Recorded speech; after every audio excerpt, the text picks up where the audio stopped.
dialogar aqui com vocês. Obrigado.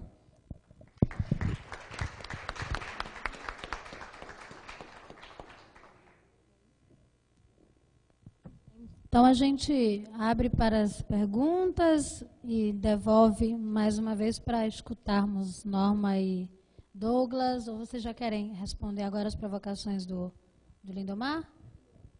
Okay. Muchas gracias, Lindomar. Las preguntas muy importantes y me dan oportunidad de decir cosas que no pude.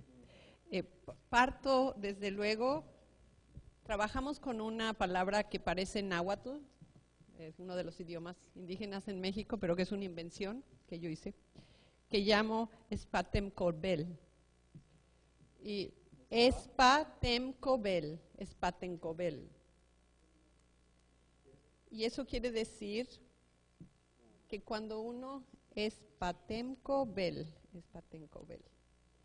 Y eso quiere decir que es la premisa con la que empiezo mis clases, es la premisa con la que empiezo con las instrucciones para los mapas mentales y es la condición y premisa que pongo cada vez que voy a empezar una investigación.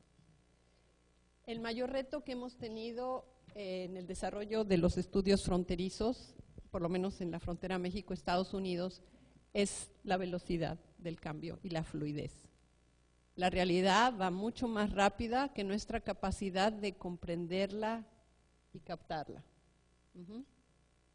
Por lo tanto, por eso hemos tenido que hacer la primera transgresión, que es las disciplinas, la teoría, la metodología, y estamos inventando lo que se nos ocurra para tratar de captar la velocidad. Sin la K, y después con Bel como B chica, con B chica de velocidad, de Bel. EL. Quiere decir que cuando uno va a pensar y cuando ellos van a hacer el mapa, tienen que pensar en el espacio, y en el espacio, la primera es el espacio, de espacio, que es una condición a dos niveles, definida por la geopolítica, y por eso es que uno no me puedo salir solamente a trabajar con Ansaldúa, cuando ves que la geopolítica afecta a tu vida, te limita tus posibilidades, puedes o no puedes hacer, eres de primera, segunda, tercera o cuarta categoría. O sea, la geopolítica no la puedo, pero esa es una dimensión del espacio. La otra es el espacio apropiado, construido, redefinido, en la experiencia de vida y personal. Entonces, el espacio en esas dos dimensiones. El TEM es el tiempo. Es decir, tampoco podemos pensar en el tiempo, cuando tú planteas, y el tiempo a dos niveles. El tiempo en el ciclo de vida personal que me toca vivir. La frontera que yo he vivido no es la misma que vivió una generación anterior a la mía, ni la que están viviendo mis hijas. Entonces, el tiempo es fundamental, pero es un tiempo en un contexto macro. Los mapas mentales del último semestre con Trump son increíblemente más complejos, porque hay una dimensión macro que los hace más más agresivos, como dijo Kathleen la otra vez. Ha tenido sus puntos buenos Trump, porque nos ha organizado, nos ha hecho conscientes de muchas cosas. La CO tiene que ver con la condición, y la condición en términos subjetivos, mujer, hombre, sexualidad, pero también la condición con ciertas cosas de legalidad, ¿no? Y por eso los papeles que aparecen tanto ahí, una condición de vida, una condición, todas las condiciones que ustedes les puedan hacer, y la BEL de velocidad o fluidez.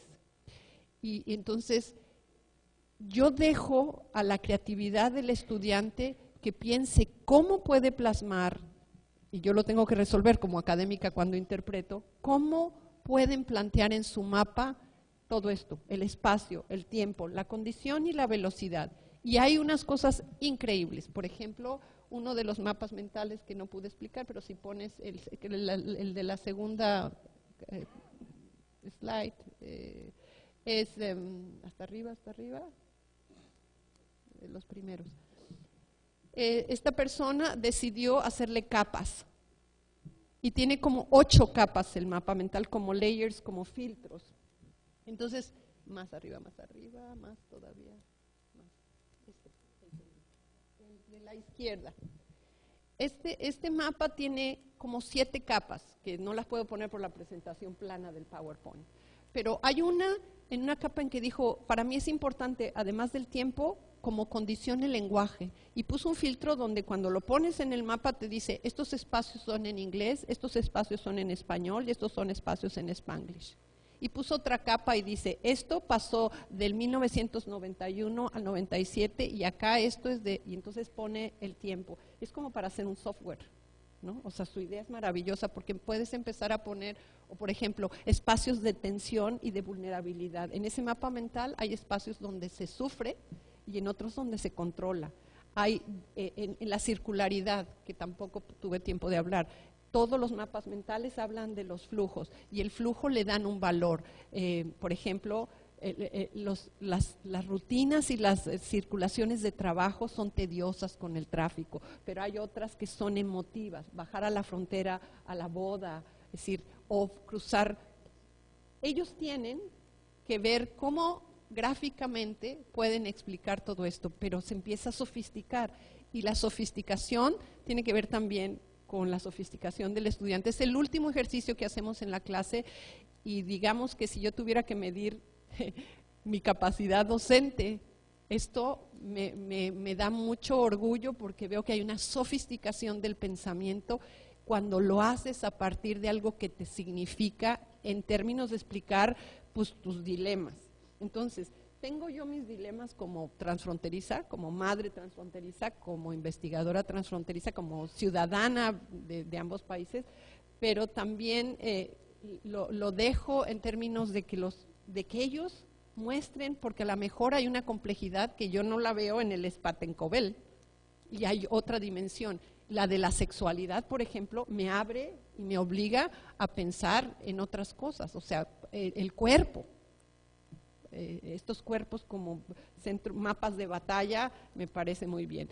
Entonces, más o menos trato de incorporar con las limitaciones que la propia investigación, el investigador hace cortes y categorías que simplifican muchas veces la complejidad del trabajo. Lo veo como procesos, todo siempre lo he entendido como procesos. Entonces, ahorita se los presenté como categorías porque estoy comunicando a un universo que tiene otros códigos para, funcionamos como cajas. Entonces yo les digo, estas son las cajas, pero adentro de cada caja hay un proceso que pasó de no fronterizo a fronterizo, transfronterizo, diaspórico, binacional. O sea, no te quedas, en este momento estoy aquí, pero estoy en proceso de construirme esto otro. Por eso digo, nadie nace ni fronterizo, ni transfronterizo, ni binacional. Es una construcción que se va haciendo con proyectos de vida, con cierta agencia, pero también en una negociación con todos los aspectos que están fuera de tu control, que tienen que ver con la parte fronteriza de la legalidad, de lo jurídico, ¿no? La ciudadanía. Y ahorita que estaba pensando, ya redefiní, ya no le voy a llamar a unos, cuando digo diaspóricos, que en ese momento yo le voy a poner dreamers, ¿no? Porque pienso que es el de la chica que es una estudiante deportada, pero es del programa DACA, porque el concepto con el que ellos mismos se construyeron, que es dreamers, que son ciudadanos, es decir, mis categorías son físicas, son con cierto nivel de físico en el momento que expongo, pero mañana ya no me sirven. Y entonces el proceso de investigación debe de ser tan fluido como la realidad que analizamos. En ese sentido, y cuando hablas por el último del arte, tengo otro proyecto de investigación que me llevó como 7 años a hablar de cuál es el rol de los artistas en la redefinición y en la cuestionamiento de las fronteras, y son los agentes más poderosos de cambio, más que cualquier otro.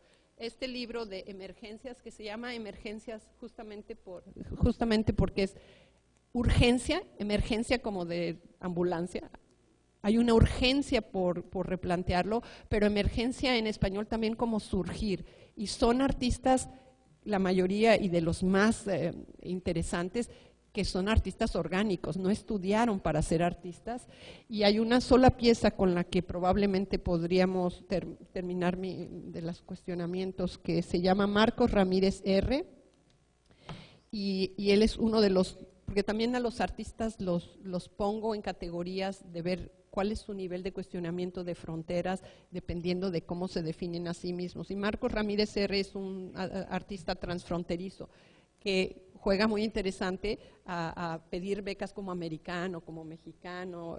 Es toda la fluidez y la agencia que se tiene desde, bueno, él, una de sus piezas más, si me ayudas, una de sus piezas más famosas es un caballo de Troya, inmenso, más alto que este edificio, que se puso, él además en parte de su vida fue carpintero, abogado, y todo está en este caballo. Este caballo no se llama Trojan Horse, se llama Toy and Horse, juguete y caballo. Y es un caballo que exactamente cuestiona la idea de la invasión. El caballo de Troya fue para invasión, estaba cerrada, los militares iban dentro y tenían una dirección. Este caballo de Troya es transparente, tú lo ves, está vacío, pero tú ves el interior y tiene 2 cabezas y la mitad de su cuerpo estaba exactamente en la línea amarilla, que es la demarcación entre México y Estados Unidos. Y era una manera terriblemente poética de hablar de los dilemas de un solo cuerpo, con 2 cabezas en términos de cosmovisiones, ideologías, sistemas políticos, que no es condenada porque nos conocemos bien quién es el otro y que está vacío porque hay que llenarlo. La llenada es un proceso colectivo, comunitaria, de tensión, de negociaciones, y que no hay movimiento, no hay vida, no hay digestión, no hay nada en este animal si no se negocia. Es decir, hay obras explícitamente transfronterizas en el sentido de que no hay posibilidades de futuro si no cambiamos la lógica del Estado-Nación, que es un concepto tan arcaico que no explica, ¿no? Que lo siguen funciona para los gobiernos y toda esta papelería administrativa, pero que en la realidad es mucho, mucho más complejo. Bueno, yo empezaría... Me olvidé de una cosa, nada más rápidamente.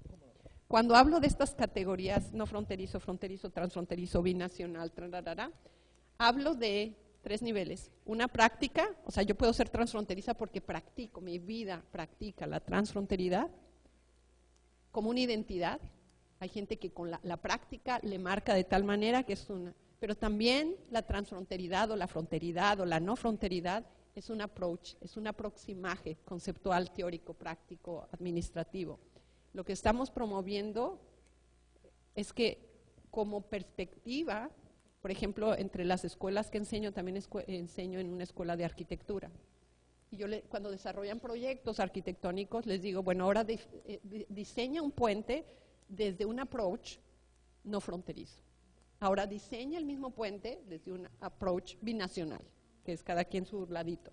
Ahora diseña una casa o un puente o un centro comercial desde una perspectiva transfronteriza o transnacional o global. Es decir, no tengo que tener la práctica ni esa práctica marcar mi identidad para defender una perspectiva. Y eso me da esperanza porque así pues podemos tener políticos, administradores, médicos, científicos que defienden esto como la única manera de resolver problemas que por definición son globales y complejos y que no pueden resolverse con la lógica tradicional del Estado-Nación. Bueno, yo no estoy bien cierto si todos los seres humanos no son seres netamente fronterizos, ¿no? Na medida que todos estamos todo o tempo todo, na fronteira, na grande fronteira, que é essa fronteira entre a vida e a morte, né? Então, todos somos, de alguma maneira, seres profundamente fronteiriços. Creio que, enquanto estivermos aqui nesta linha, jamais poderemos deixar de serlos, não? Profundamente fronteiriços, né? Seres que estão sempre entre a vida e a morte.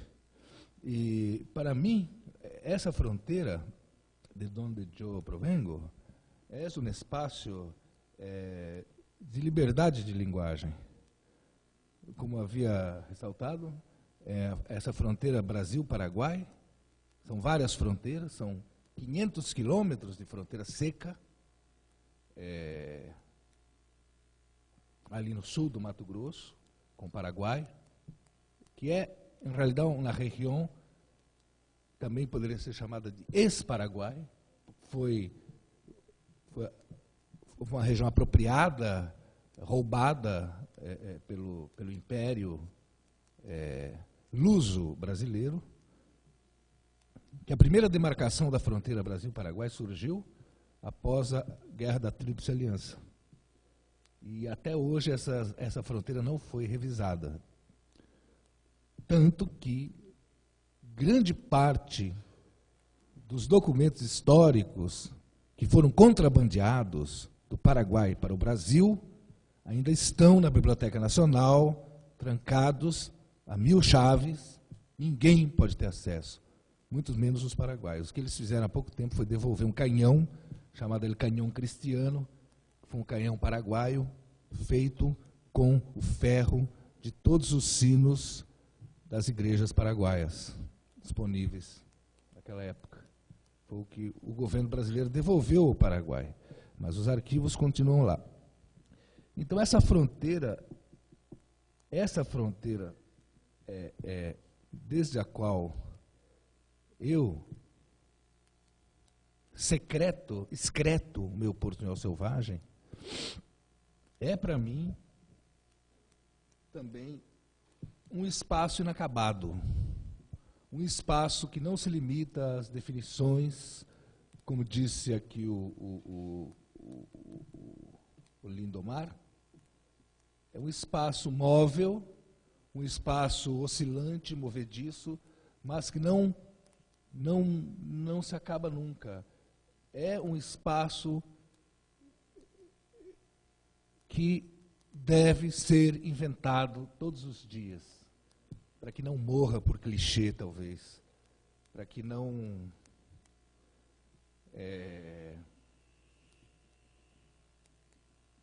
se torne uma ideia de fronteira, simplesmente, né? E também a fronteira como lugar ninguno, que é uma ideia que me parece muito interessante. Apesar que acontecem muitas coisas terríveis nessa fronteira, recentemente foi assassinado um grande traficante que está causando problemas no Rio de Janeiro, o assassinato. Uma espécie de 11 de setembro fronteiriço, micro 11 de setembro fronteiriço. Foi a primeira vez que um ser humano é morto nessa fronteira com uma arma de guerra, uma arma para derrubar avião, uma metralhadora .50. Né? Isso há pouco tempo. Acontecem coisas absurdas nessa fronteira. Mas o que me interessa ali é a fronteira como fonte de inspiração. Né? A fronteira como um espaço de liberdade de linguagem, um espaço de uma riqueza linguística que não existe mais nos grandes centros brasileiros e que, de certa maneira, foi soterrado, está soterrado, né? A língua guarani, hoje no Brasil, circula de maneira soterrada, é a língua de uma geografia que foi soterrada pela geografia oficial, que impera hoje, que é a que vale, uma língua que é escamoteada de todos os manuais de língua, de todos os manuais de línguas brasileiros. É uma língua que está escamoteada ainda da história da literatura brasileira e paraguaia. E é uma língua na qual está uma das joias raras das literaturas ameríndias de origem guarani, que é o Aivurapuitá, o fundamento da linguagem humana, os textos míticos dos Mbuiá Guarani do Guairá, que são apesar de terem sido publicados por primeira vez em 59 no boletim da Faculdade de Antropologia da USP, pelo Egon Schaden, após muita relutância, porque eles pensavam que esses textos de uma potência poética impressionante, textos perto dos quais as literaturas de índole neocolonial simplesmente empalidecem, houve muita relutância para se publicar esse texto na USP, tanto que o Schaden ficou desconfiado que esses textos eram textos de algum poeta inspirado que se escondia por trás de máscaras de índios. Quando foram a Buenos Aires levar esses textos ao grande antropólogo argentino José Imbellioni, Imbellioni dizia que não é possível que estes textos hajam sido inventados, criados, gestados por esses maltrapilhos indígenas. Então, Schaden teve que ir ao Paraguai, comprovar a origem desses textos, para somente, depois disso, publicá-los na revista do Boletim da Faculdade de Antropologia da USP. Então, para vocês terem uma ideia da riqueza linguística dessa região, ainda totalmente desacreditada, subestimada, menosprezada e desconhecida. Então, o portunhol selvagem se nutre um pouco dessa potência linguística desses textos ameríndios, das mitologias ameríndias, e também bastante de um sentimento de inconformismo em relação à esclerose múltipla, digamos assim, do português, sobretudo o português pretensamente sofisticado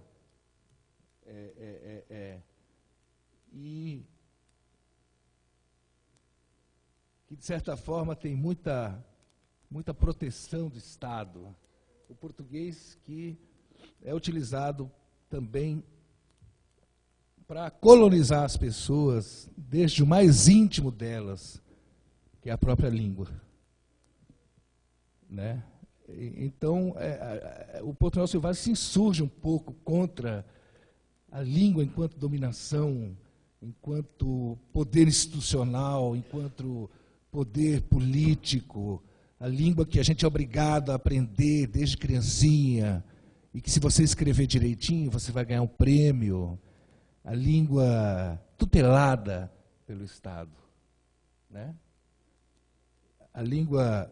Ontem eu assistia, de madrugada já, fiquei impressionado, uma espécie de guerra linguística entre o português povão do Lula e o português doutora do Moro.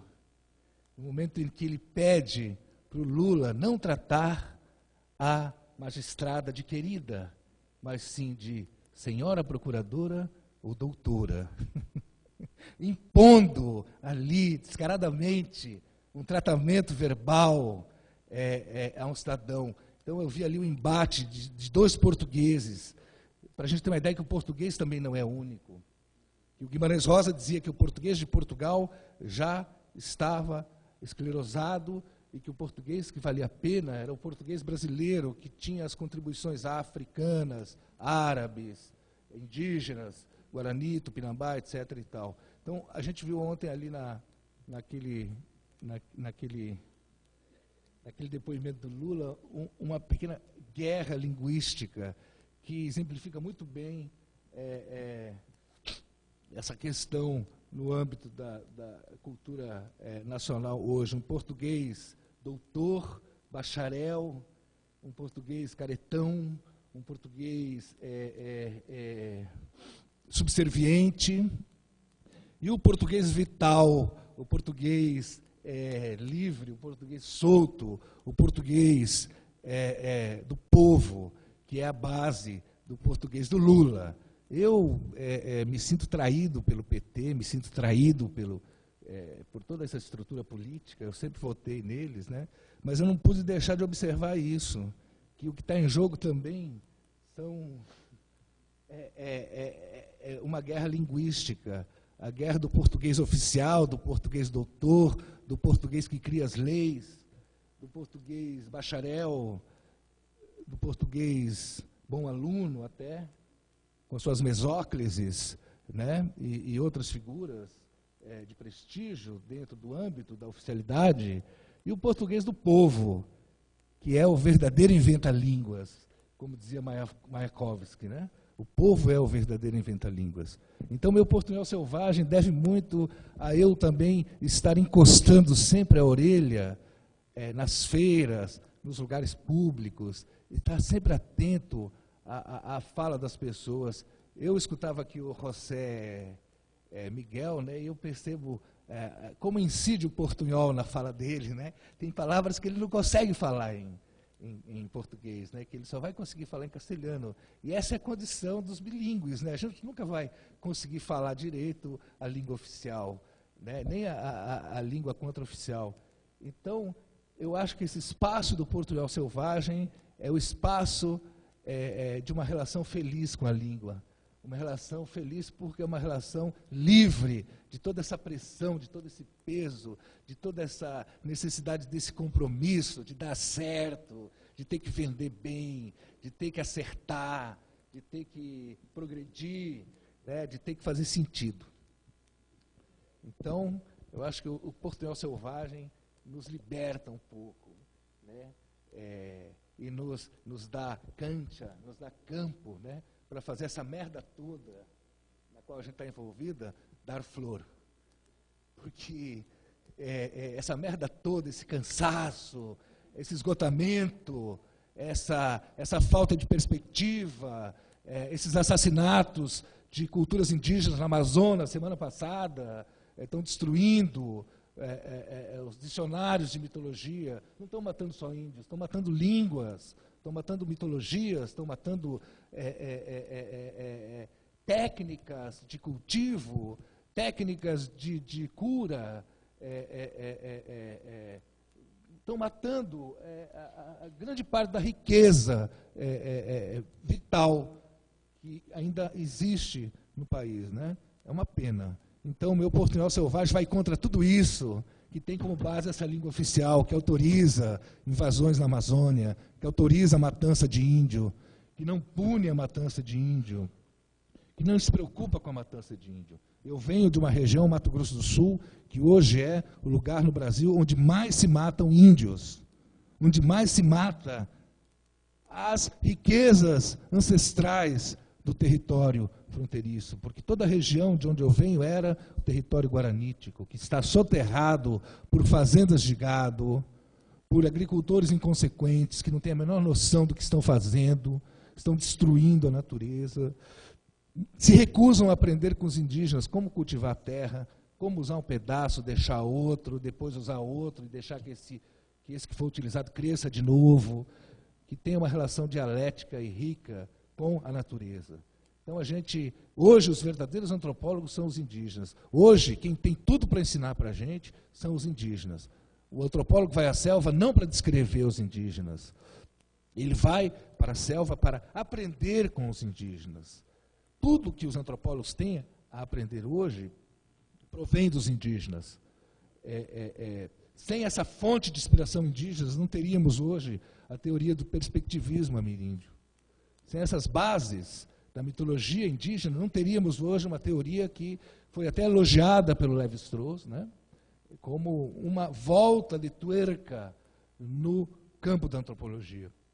Então, é muito importante a gente se dar conta disso, né, e o meu portunhol selvagem tenta guardar tudo isso, né, tenta preservar um pouco disso antes que tudo isso seja destruído, antes que a nossa liberdade seja destruída, o nosso direito de ser feliz, de ser livre, de escrever como a gente bem entenda, sejam eliminados. Houve um caso até de um deputado comunista, o Rabelo, né, quando a gente publicou uma matéria no Jornal do Brasil, ele ficou tão ofendido que a gente utilizou uma expressão comunista fashion, ele ficou tão ofendido com a expressão do comunismo fashion, que ele queria proibir a imprensa brasileira de falar língua estrangeira, de escrever em língua estrangeira na imprensa brasileira, porque essa entrevista foi publicada em portunhol no Jornal do Brasil, né?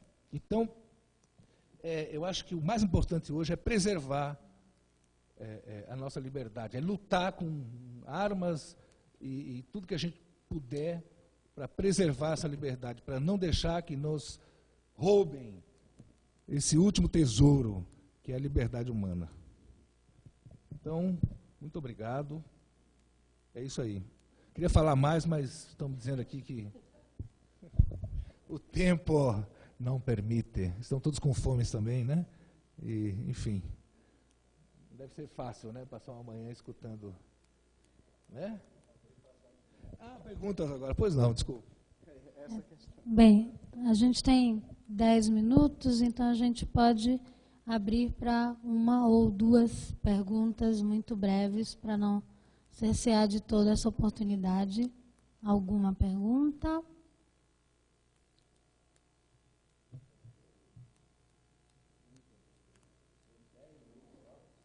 Já não temos mais, agora temos menos.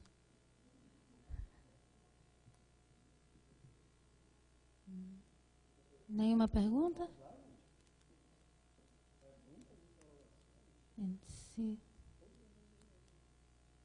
Se não houver, eu devolvo. 2 minutos para pergunta. Alô. E aí para devolver, então.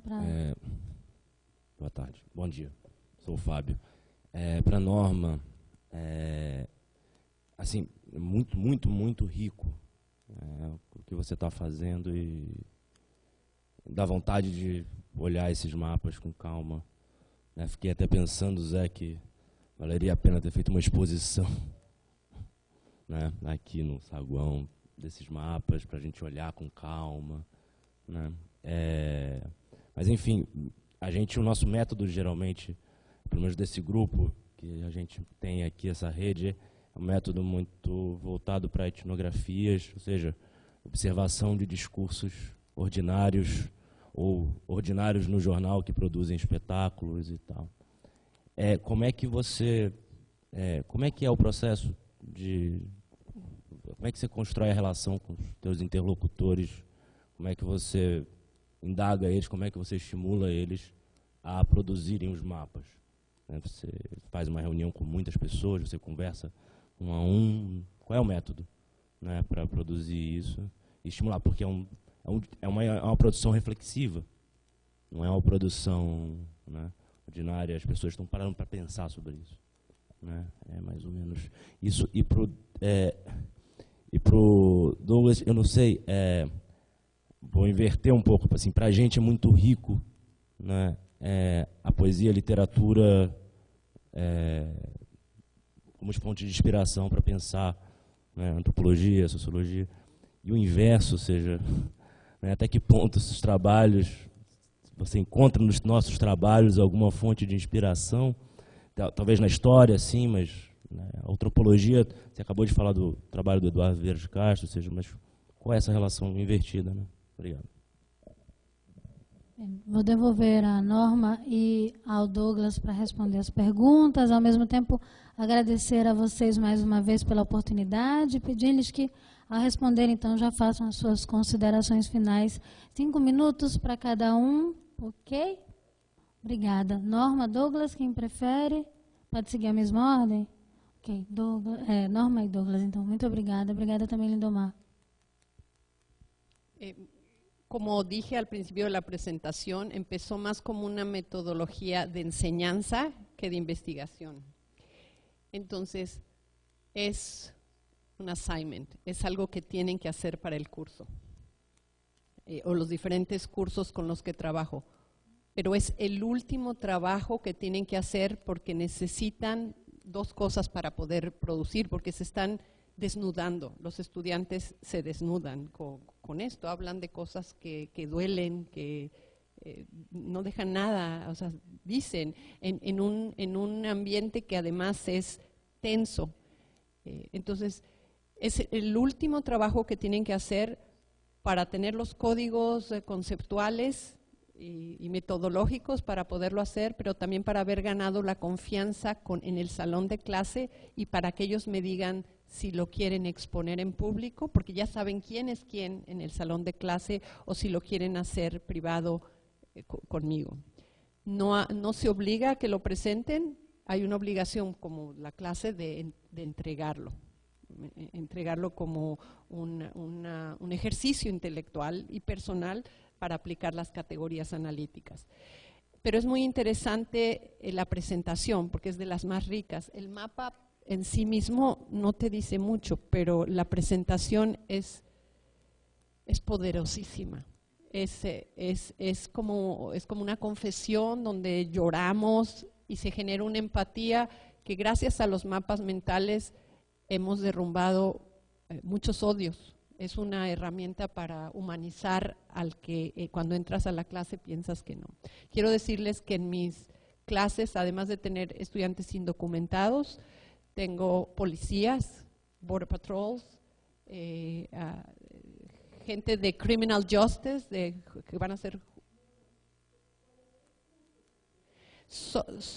Estos mapas mentales vienen de 3 cursos. De la frontera México-Estados Unidos, que es un curso de licenciatura, es un curso que cubre dentro de la universidad lo que se llama educación general. Entonces vienen estudiantes que van a ser sensibilizados de la multiculturalidad en Estados Unidos. Entonces tengo abogados, geógrafos, politólogos, economistas de cualquier carrera pueden tomarlo para tener estos créditos de sensibilizarlos sobre multidiversidad en Estados Unidos. Entonces es variado en términos disciplinarios, es variado en términos étnicos, en términos de documentos y por supuesto ideológicamente. He notado un proceso de ideologización del tema de la frontera. Antes era mucho más fácil, hace 15 años era más fácil hacer estos mapas mentales que hoy, porque todo está ideologizado y politizado y tienen miedo algunos de ser. Pero es increíble porque hay muchos que dicen, soy indocumentado, enfrente del policía. Entonces yo lo tengo que dar cierta asesoría legal porque lo tengo que proteger. Entonces le digo, si no quieres, no lo puedes hacer. Y me dijo, no, quiero que sepa que soy indocumentado. Entonces hay una parte también de protección que tengo que tener entrenamiento en la universidad para manejar los casos, porque es casi como una terapia. Y después por eso los grabo, y no grabo a todos, me tienen que dar autorización de grabarlo, y después de grabarlo, todos estos mapas mentales me dicen, me autorizan si lo quiero, si es anónimo o con su nombre, si lo puedo utilizar para propósitos educativos o para de investigación. O sea, es todo un formato muy estricto en Estados Unidos de Human Subject, le llaman, de saber cómo puedes trabajarlo, además por las dinámicas. La otra clase, hay estudiantes más sofisticados que son de maestría, que son teorías de fronteras. Y es más sofisticado y por supuesto los mapas conceptuales son mucho más sofisticados. Y tengo también la clase sobre la frontera en el diseño arquitectónico, en otra universidad que no es regular. Y en el caso de los mexicanos también es un curso que tiene que ver con la frontera México-Estados Unidos. Hay más estudiantes en Estados Unidos que en México porque ahora mis cargas de docencia son mayores, pero lo que quiero decir es que todos los que participan están viviendo en el momento en la frontera, pero conectándolo con lo que decías es muy interesante. ¿Cómo puede haber alguien que diga que no es fronterizo viviendo en una ciudad de la frontera? Pero es increíble porque hay una asociación de la frontera como algo de pérdida. Entonces la pérdida es solo la frontera es solo México. Muchos americanos dicen, ¿yo cómo voy a poner como fronterizo si ese es una categoría de pérdida, de empobrecimiento, de mezcla, cuando el movimiento blanco en Estados Unidos quiere ser puro, ¿no? Entonces hay categorías de poder. Bueno, yo acabo de darme cuenta acá que mi portuñol salvaje es indocumentado. Y con mucho gusto, ¿no? Es una lengua indocumentada, ¿no? Apesar de professora Miriam Ávila, da Universidade Federal de Minas Gerais, aos curiosos, ter publicado um livro, Douglas Jeggs por Miriam Ávila, pela Eduerge, na coleção Ciranda da Poesia, uma antologia com textos meus e um estudo de quase 100 páginas da professora Miriam Ávila, da UFMG. Outra coisa, eu também, há um tempo atrás, organizei um livro intitulado Cosmofonia em Mbuya-Guarani, em parceria com o antropólogo paraguaio Guilherme Sequeira, que passou mais de 10 anos gravando cantos infantis, etc. e tal, nas aldeias Mbuya-Guarani, do Paraguai, um pouco do Uruguai também. Esse livro foi publicado aqui em São Paulo em 2006, numa tiragem artesanal, reduzida. Ele é muito conhecido, mas ninguém encontra mais. Eu estou refazendo, né, essa edição. Partes do livro são escritos em portunhol selvagem. A apresentação minha, por exemplo, e outras partes são escritas em portunhol selvagem. Não pude fazê-lo todo em portunhol selvagem, porque a gente já havia ganhado um prêmio do governo do estado do Mato Grosso do Sul, que exigia que se usasse a língua oficial. Então, eu convidei o antropólogo italiano Massimo Canevati, que é um antropólogo muito generoso, um coração muito aberto. Ele me mandou um texto numa espécie de italianhol selvagem. Então, a gente publicou, eu mandei o CD, que o livro é um livro-CD, vem com uma peça, um CD com 27 peças, né? E eu tive, nessa época, a oportunidade de recolher tudo o que eu encontrei sobre a palavra entre os Mbuya-Guarani, e fiz, em vez de fazer uma tese, uma dissertação, eu fiz uma espécie de montagem cinematográfica, recortando, com uma introdução e recortando as falas desses antropólogos, especificamente sobre a palavra. E o Guilherme Sequeira, que é etnomusicólogo, se dedicou a estudar as manifestações sonoras, desde os sons da natureza, desde o silêncio, ao ruído mais assustador, que é o trovão, né? O kiriri, silêncio, ao araçunu, que é o trovão, né? E também alguns instrumentos que os guaranis herdaram dos espanhóis, como o ravel, né, a rabeca, né, que eles chamam de ravê, né, que é uma espécie de proto-violino feito às vezes com cordas de arame, e com os quais eles conseguem fazer uma música monofônica, mas muito original e muito alegre, por incrível que pareça. Mais alegre que muitos temas de Michel Teló e companhia aí, que estão fazendo muito sucesso, né, que são os cantores lá do sertanejo universitário, essa praga que surgiu em Mato Grosso do Sul, e está fazendo muito sucesso no mundo inteiro. Desculpe quem gosta, mas eu abomino e caio fora, né? Porque o meu enfim. Então, o que mais? O que vocês gostariam de saber? Eu acho que a gente está tomando muito tempo de vocês. Meu tempo já deve ter se esgotado. Procure em Portunhol Salvaje na internet, tem alguma coisa. Tem esse livro da Miriam. Tem o meu livro, que foi publicado este ano em Buenos Aires, pela editorial Interzona. Me publicam em Buenos Aires, que era o sonho do Roberto Bolanho, publicar em Buenos Aires, né? Me publicam em Buenos Aires, mas não me publicam no Brasil. Outro dia eu encontrei o Luiz Schwartz, da Companhia das Letras. Falei, você já ouviu falar em Portunhol Selvagem, no avião, né? Nem disse quem eu era. Ele disse, não, nunca ouvi falar nisso. É o maior editor de literatura do Brasil. Desculpa. Queria só que você falasse um pouco. Eu sei que está passando do tempo, mas é uma curiosidade. De como surgiu a ideia de nomeá-lo como selvagem, de nomear o portunhol como selvagem, não é?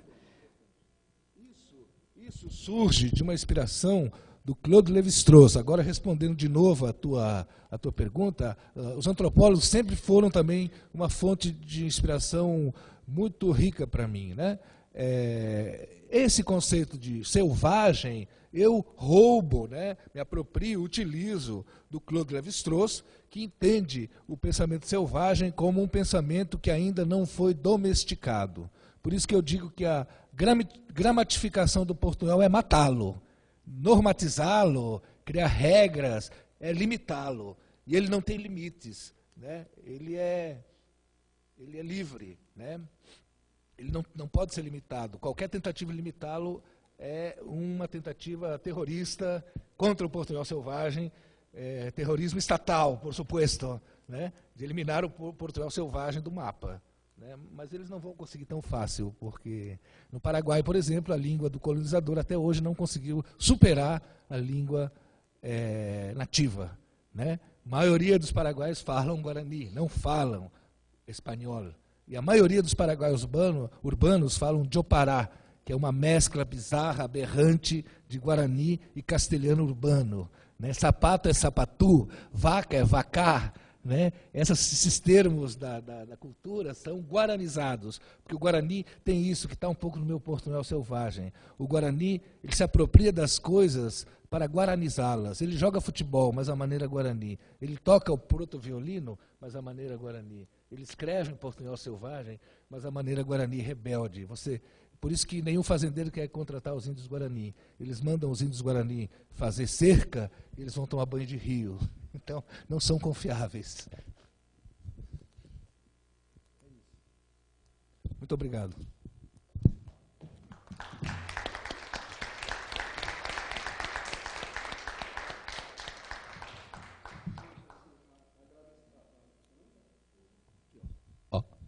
Alô, alô.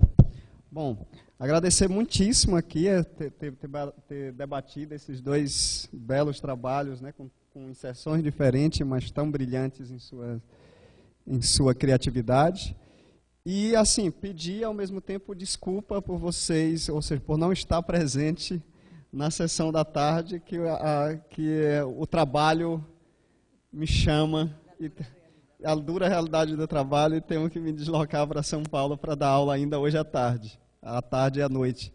Então, assim, que é um prazer ter conhecido a todos vocês, as professoras que vieram, né, de outros lugares, de outras fronteiras. E, assim, estamos em contato através de outras espacialidades virtuais. Então... Obrigada, bom almoço. Norma nos dejó su libro, mas en la tarde hacemos, ¿sí? É um presente para alguém de vocês que está nos acompanhando atentamente. Então, no início da tarde, a gente faz o sorteio do livro a pedido da Norma.